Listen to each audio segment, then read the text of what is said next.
Hey everybody, I was going to put this vlog out yesterday, but I spent so much time just keeping an eye on live streams and everything that was going on. I didn't have time, so I'm going to do it this morning.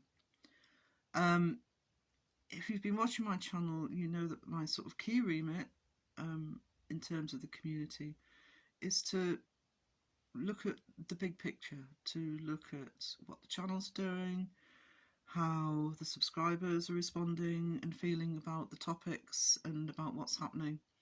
And sometimes out of all that, especially when something specific occurs, and I am not looking to pile on the Ouija brothers here, I am going to talk about it more towards the end. But this is sort of the bigger picture that's come through on this for me. And it's about the paranormal in general. The paranormal is not taken seriously. It hasn't been taken seriously for a long time. And in the current climate, it's probably although it's very popular, it's taken less and less seriously. It's not taken seriously academically. In terms of popular culture, we love our horror movies. We love our scary stories. Stories around the campfire that scare us, you know, monsters under the bed, etc. But we take comfort, or people take comfort, in the fact that it's not real, it doesn't matter, it's just a good scary story to get the adrenaline going. But there is a community, including this one, where there are a lot of people who believe in the paranormal. Yes, there are skeptics. Nothing wrong with that. We need a balance. There are those who look to prove that it isn't real. There are those who look to prove that it is.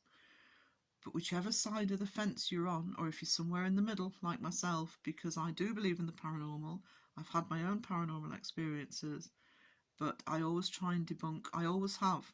Even before I knew the word debunk, I've always tried to do that. And I firmly believe that over the years, probably not in my lifetime, probably not in yours, more and more will be explained.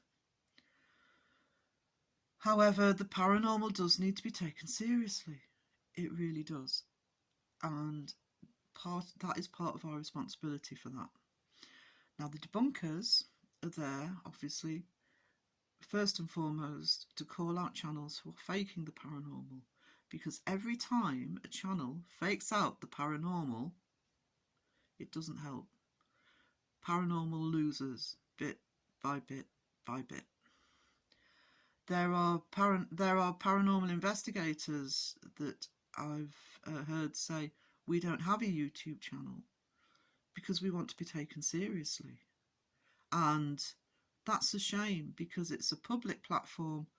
It can be seen by everybody, but they won't put the footage on YouTube because they think it'll undermine them as investigators.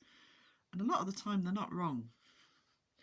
And this community also has a lot of real channels who are involved and who are supported by the debunkers, who are seen as legitimate, and who try very hard to go out and investigate and be as transparent as possible and to take it as seriously as possible. And that's amazing. And there are some great channels out there that do that, and that includes the Ouija brothers.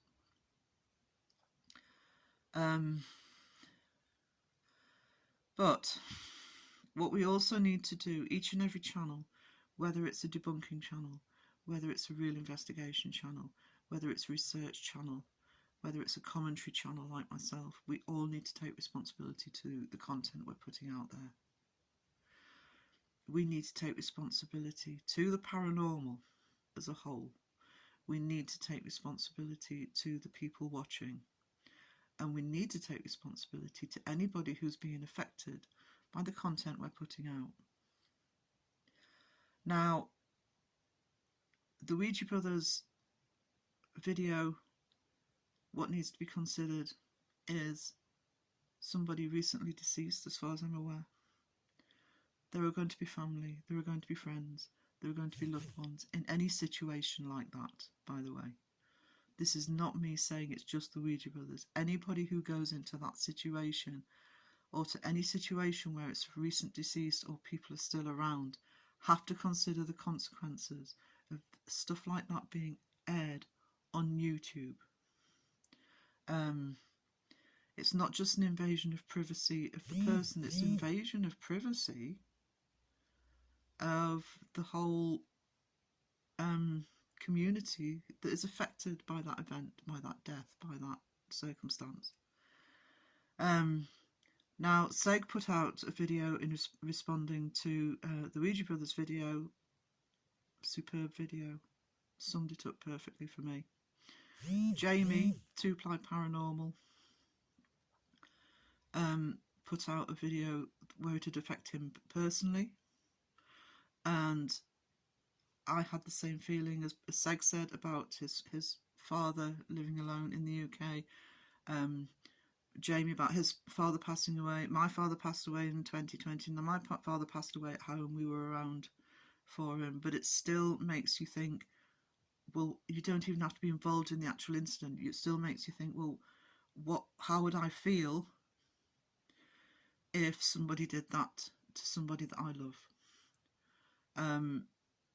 And I've seen people get very, very angry in comments about that. You've got to think about the audience. You've got to think about how you're affecting people. Now, I did see another channel, and I'm not going to say who it was because they've taken the post down. But I did see another channel say, well, yes, but it's a good opportunity if somebody's just passed away to see how the investigation goes. Yeah, it is. I'm not arguing with that point, but you need permission. You absolutely need permission to actually be able to do that, because if you don't have permission, this idea of going in and just not thinking about the bigger picture, not thinking about the community, not thinking about the family, it hurts the paranormal investigations. It really does. Each and every one of us, whatever we do, need to take responsibility of our content, and we need to think about these things. Science in general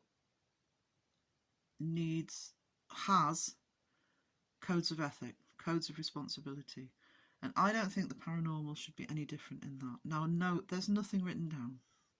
There's no body for the paranormal that actually has a list of regulations and rules and ethics. But I don't think they're rocket science. You know, respect your environment, respect the people that you're affecting, respect your audience, and respect the paranormal as a whole, as a research. Because incidents like this don't help. Just take responsibility for it. The video's been taken down. I'm hoping there's going to be an apology. Move on, but just learn from it. Let's not see it happen again, okay? We all have different beliefs. We all have different attitudes as to how this thing should be, how the paranormal should be researched. Everybody's different. And that's fine, you know. If you start having some sort of formal code, it's going to cause all sorts of problems. But if everybody takes responsibility for their own actions, their own channel, their own content, that's a start. And fundamentally think about your audience, think about who you're affecting, and think about how you could be damaging the investigation attitude for the paranormal. The paranormal, I would love to see it taken more seriously, even if it's just to debunk it. I would love to see it taken more seriously. There's so many questions I have. I've been passionate about it since I was a kid. And I've had my own experiences. I think it's important, but the world at large doesn't see it that way, and incidents like this do not help. And it's a shame that it's happened with such a large channel where everybody's sort of found out about it straight away. Okay, the video's been taken down. Like I say, it's gone. You know, it's happened. We need to move on from it. But we also need to learn from it, and we also need to remember that each and every one of us is responsible for how we present the paranormal to the outside world, because it needs to be taken seriously, and it don't want anybody to see poor practices. It's part of what the debunkers do. It's not just about calling out fakers, it's about calling out poor practices and hoping people stop doing the poor practices, and move the field further. Go out investigating properly, go out investigating so that you're not being called upon, you're not being criticised. The community spoke about it. It's done, it's over, but let's learn from it. And please, first and foremost, let's respect the dead and let's respect the people who were affected by these videos.